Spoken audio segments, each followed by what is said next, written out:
சந்திரனை தொலைவில் இருந்து வானத்தில் இருக்கும் அந்த சந்திரனை பார்த்து ரசிக்கலாம், பாட்டு எழுதலாம், அதை பார்த்து விட்டு கை தட்டலாம்.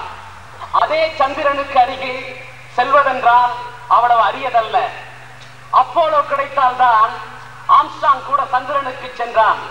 ஆனால் மாண்புமிகு முதல்வர் எம்.ஜி. ராமச்சந்திரன் அவர்களுக்கு பக்கத்தில் நான் வந்திருக்கின்றேன் என்று சொன்னால், இப்படி ஒரு பாக்கியத்தை எனக்கு அளித்த ஆண்டவனை நினைத்து பார்த்து அவருக்கு முதலில் எமது நன்றியை நான் சொல்ல கடமைப்பட்டிருக்கின்றேன். எம்ஜிஆர் அவர்களை பாராட்டக்கூடிய தகுதி எனக்கு இல்லைதான். ஆனாலும் ஒரு சாதாரண ரசிகன் என்ற முறையில், இந்த தமிழகத்தின் குடிமகன் என்ற நிலையில் அவரை பாராட்டக்கூடிய உரிமை எனக்கு இருக்கிறது என்ற முறையில் நான் ஒரு சில வார்த்தைகளை இங்கே கூற கடமைப்பட்டிருக்கின்றேன். எம்ஜிஆர் அவர்களுக்கு இன்று டாக்டர் பட்டம் கிடைத்திருக்கின்றது. டாக்டர் பட்டம் கொடுத்திருக்கக்கூடிய சென்னை பல்கலைக்கழகம் எம்ஜிஆர் அவர்களுக்கு டாக்டர் பட்டம் கொடுத்திருப்பதை நினைத்து நான் பல்கலைக்கழகத்தை பாராட்டுகின்றேன். அதே நேரத்தில் சாதாரணமாக அன்றாடம் உணவுக்கு அல்லாடி கொண்டிருக்கக்கூடிய, திண்டாடி கொண்டிருக்கக்கூடிய ஒரு அன்றாடம் காட்சிக்கு லாட்டரி சீட்டிலே 1 லட்சமோ இல்லை பல லட்சமோ விழுந்து விட்டால் அவனை கையில் பிடிக்க முடியாது. அவன் ஒரு ஆனந்த தாண்டவம் ஆடுவான். ஏனென்று கேட்டால் அவனுடைய வாழ்க்கையிலே அது ஒரு முக்கிய திருப்பம், இன்னும் சொல்ல போனால் ஒரு அதிசயமான விஷயம்.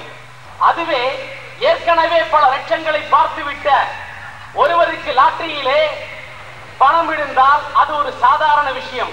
அதை போன்று மாண்புமிகு நமது முதல்வர் எம்ஜிஆர் அவர்களுக்கு இன்று கிடைத்திருக்கக்கூடிய டாக்டர் பட்டம் என்பது என்னை பொறுத்தவரையில் அவருடைய புகழ் மகுடத்திலே எத்தனையோ வைரக்கற்களும் மாணிக்க கற்களும் இருக்கின்றன. அந்த மாணிக்க கற்களுக்கு முன்னால் இந்த டாக்டர் பட்டம் என்பது ஒரு சின்னஞ்சிறிய வைரக்கல் தான். ஏனென்று கேட்டால் இந்த சென்னை பல்கலைக்கழகம் கொடுத்திருக்கக்கூடிய இந்த டாக்டர் பட்டத்தை இதற்கு முன்னாலும் சிலர் பெற்றிருக்கலாம், இதற்கு பின்னாலும் பலர் பெறலாம். ஆனால் மாண்புமிகு முதல்வர் அவர்கள் இந்த தமிழக மக்களின் நெஞ்சங்களிலே, இதய கோவிலிலே குடிக்கொண்டவராய் நீங்கள் அளித்த பட்டங்களை பெற்றிருக்கின்றாரே. புரட்சி நடிகர் என்ற பட்டத்தை, மக்கள் திலகம் என்ற பட்டத்தை, பொன்மன செம்மல் என்ற பட்டத்தை, வாரி வழங்கும் பாரி வள்ளல் என்ற பட்டத்தை, எல்லாவற்றுக்கும் மேலாக புரட்சி தலைவர் என்ற பட்டத்தை பெற்றிருக்கிறாரே. அந்த பட்டங்களுக்கு முன்னால் என்னை பொறுத்தவரையில் இந்த டாக்டர் பட்டம் அவருடைய புகழ் மகுடத்திலே ஒரு சின்னஞ்சிறிய வைரக்கல் தான். அவர்கள் அன்றைய தினம் அந்த எடுப்பை எடுக்கவில்லை என்றால்